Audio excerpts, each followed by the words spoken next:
महाराष्ट्र में कृष्णा नदी के तीर पर करहान नामक एक गांव है।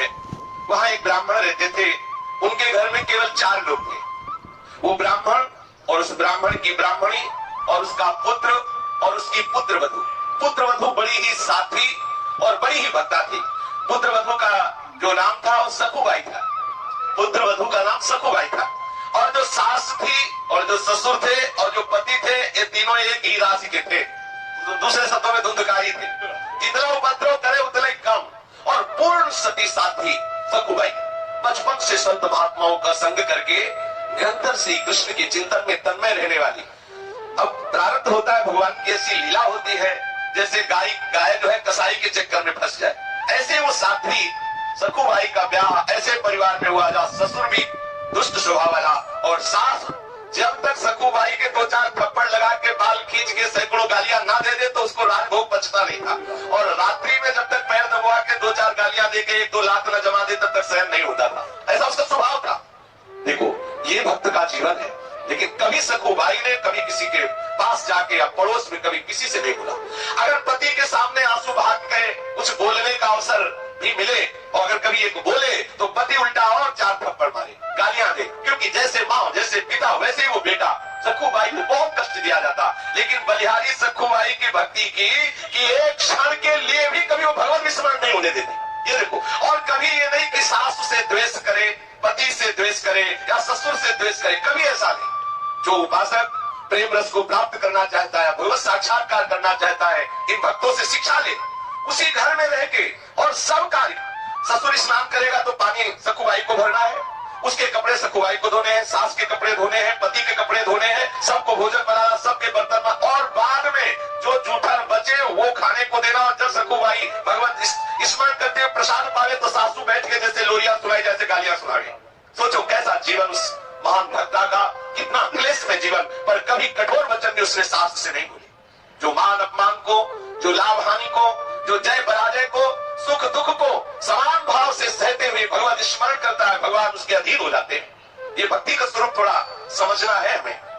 यदि हम अनुकूलता को भक्ति समझेंगे तो हमें भागना पड़ेगा, हमें महाअमृत पद से वंचित होना पड़ेगा, हमें ऐसे महासौंदर्य सिंधु प्रभु के दर्शन का अधिकार प्राप्त नहीं होगा। हमें मान अपमान समान रूप से सहना है, लाभ हानि समान रूप से सहना है, सुख दुख समान रूप से सहना है। और हमें देखना है कि मान के समय अपमान के समय कहीं भगवत विस्मरण तो नहीं हो रहा, लाभ के समय या हानि के समय, दुख के समय या सुख के समय कहीं हम प्यारे को अपने भूल तो नहीं रहे हैं। हमें सदैव अपने प्यारे के स्मरण में रहना है। सखुबाई को पीटा जाता है, गालियां दी जाती है, क्लेशात्मक व्यवहार किया जाता है, लेकिन सखुबाई के हृदय में ऐसा विठ्ठल बसे हुए है कि इसका कोई प्रभाव नहीं पड़ता। वो अधिक दुष्टा अभिमानी कुटिला कठोर हृदया जो सास है, ऐसी परम भागवत परम दयालु श्री सखुबाई को प्रति क्षण क्लेश दे रही है। और तीनों एक से बढ़कर मनमानी क्लेश देते, शक्ति भर के जितनी ताकत है सखुबाई को सताते, उनको सताने में सुख मिलता। शरीर सूख रहा है सखुबाई का, फटे पुराने कपड़े पहनने को मिलते हैं, रूखा सूखा खाने को मिलता है, प्रतिक्षण डांट पिटाई, लेकिन हर समय श्री कृष्ण का चिंतन। यह है भक्ति का स्वरूप। और ऐसे ही भक्तों के जीवन में अद्भुत घटनाएं घटती है जिनका यश गान किया जाता है। प्रातः काल से लेकर रात को सबके सो जाने के बाद तक सखुबाई के लिए घर का काम पड़ा रहता। मशीन की भांति बिना विश्राम किए वो काम करती। सखुबाई का शरीर बहुत कृश होने लगा। बिना आलस्य के, बिना थकावट के, कष्ट सहते हुए भी सबको सुख पहुंचाना, सबकी सेवा में मगन रहना और श्याम सुंदर त्रिभुवन मोहन लालजू का अखंड ध्यान और जिह्वा से विठ्ठल विठ्ठल विठ्ठल, कृष्ण कृष्ण कृष्ण, गोविंद गोविंद, ये सदैव नाम उच्चारण होना। घर के काम काज को ऐसा नहीं कि बेमन करे, सुचारू पूर्वक जैसा होना चाहिए वैसा। और दिन में 10-20 बार सखू को उसके माँ और उसके पति गालियां देते, पीटते। ऐसा आश्चर्य की बात नहीं है। भागमती बाई के लिए भी आया है कि राजा उनके ऊपर बिस्तर लगा के सोता और कोड़ों से मारता। भागमती बाई जिनका यश गाया जाता है। ये भक्तों के जीवन में ऐसी विचित्र विचित्र लीलाएं आती है कि यदि ये साधारण भक्त सुने तो उनको भय लगे कि भक्ति में ऐसा भी होता है क्या। हम तो सुनते थे चकाचक आनंद, छप्पन भोग प्रसाद पाओ, यहाँ तो कोड़ों का भोग लग रहा है, यहाँ तो बड़ा क्लेश लग रहा है। अरे ये उन चरम सीमा के भक्तों की बात है जिनका उदाहरण दिया जाता है। अगर बच्चा 5 किलो उठाता है तो पिता 2 कुंतल उठाने के लिए नहीं कहता। अपने लोग जितने लायक है उतने ही प्रभु हमारे साथ व्यवहार करेंगे। श्री सखुबाई अपने शील और स्वभाव को निरंतर प्रभु के चिंतन के अनुसार ऐसा शांत बनाए हुए थी कि चाहे कितना भी प्रतिकार हो, कभी वो सास से लौटकर जवाब नहीं दिया।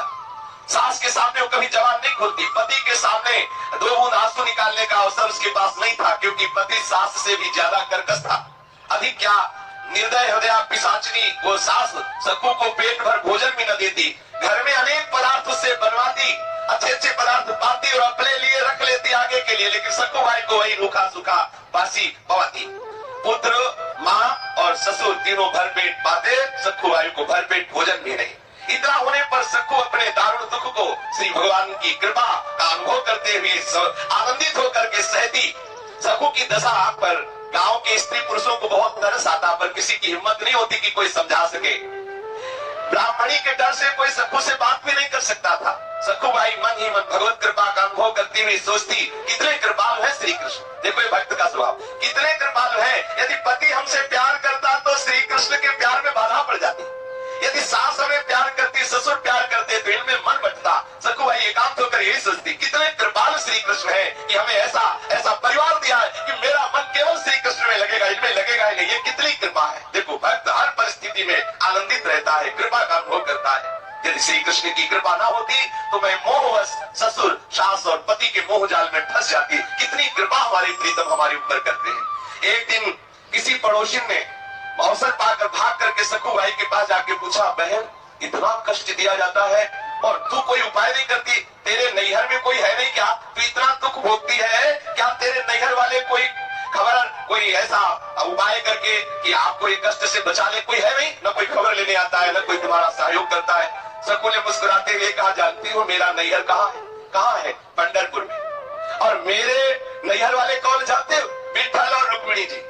विठल और रुक्मिणी जी और सखी, उनके बहुत बड़ा परिवार है, असंख्य संतानें हैं। हमें लगता है कि वो असंख्य संतानों की व्यवस्था में भूले हुए हैं, इसीलिए मुझ गर्विणी की तरफ वो खोज खबर लेने नहीं आता है, पर उनकी बहुत कृपा है हमारे ऊपर। अब वो बेचारी पड़ोसनी क्या समझे कि किस दशा में, किस भाव में किनको बोल रही है। पंढरपुर महाराष्ट्र का एक प्रसिद्ध धाम है। यही आषाढ़ शुक्ला एकादशी को बड़ा भारी मेला लगता है। भगवान पंढरीनाथ श्री विठल के दर्शनार्थ लाखों नर नारी दूर दूर से भगवान नाम कीर्तन करते हुए, नृत्य करते हुए उत्साह पूर्वक पंढरपुर की यात्रा करते हैं। जब यात्रा का दिन आया, भक्तों की मंडलियां कीर्तन करते हुए पंढरपुर के लिए चारों ओर दल बना बना करके सब नाचते हुए जाने लगे। कोई मृदंग में, करताल में सुंदर भाव विभोर होकर के स्वर निकाल रहे, कोई झांझ बजा रहे, कोई नाम घोष कर रहे, कोई नाच रहे, कोई पैरों में घुंघरू बांध करके मतवाले होकर के ताल में ताल मिला रहे, श्री हरि के गुणगान, हरि के लीला चरित्रों का गान करते हुए भक्तों की मंडली को देख करके सक्कू भाई के हृदय का बांध टूट गया। विचार किया, क्या करूं, हमारे प्रीतम का ऐसा बड़ा उत्सव हो रहा है, उसमें जाकर के मैं मिल नहीं सकती, इतने यहाँ विरोध है। तो करहाड़ उसके गांव से बड़ी बड़ी मंडलियां जा रही थी। सक्कू भाई को पानी भरने के लिए कृष्णा नदी में जाना होता था। घड़ा लिया और कृष्णा नदी में जल भरने के बहाने निकली। प्रेमी भक्तों के संकीर्तन दल को देखकर सक्कू के हृदय में प्रेम उमड़ा और घड़ा वहीं रख दिया। पंढरपुर जाने की प्रबल इच्छा करके भक्तों की मंडली में गई। विचार किया कि अगर सास से पूछेंगे तो पिटाई ही होगी, सास ससुर पति कोई जाने तो देगा नहीं। घड़ा नदी के किनारे रख दिया और भक्तों की मंडली में चली गई। अब सक्कू भाई संत मंडली में जा रही, पड़ोसी ने देखा कुछ ऐसे होते हैं जलने वाले, वो बस कुछ लोग ऐसे होते हैं जिनका सीसी कैमरा केवल भक्तों के ऊपर होता है। कब छीका, कब पाया, कब बैठे, कब उठे, वो पूरा उनसे पूछ लीजिए। कौन सा दोस्त हुआ, वो पूरा उनको पता होता है। ऐसे ही वहां भी थे। दौड़ के जाके सास से कहा, अरे देख तेरी बहू संतों के साथ मंडली में भाग गई, वो तो जा रही है।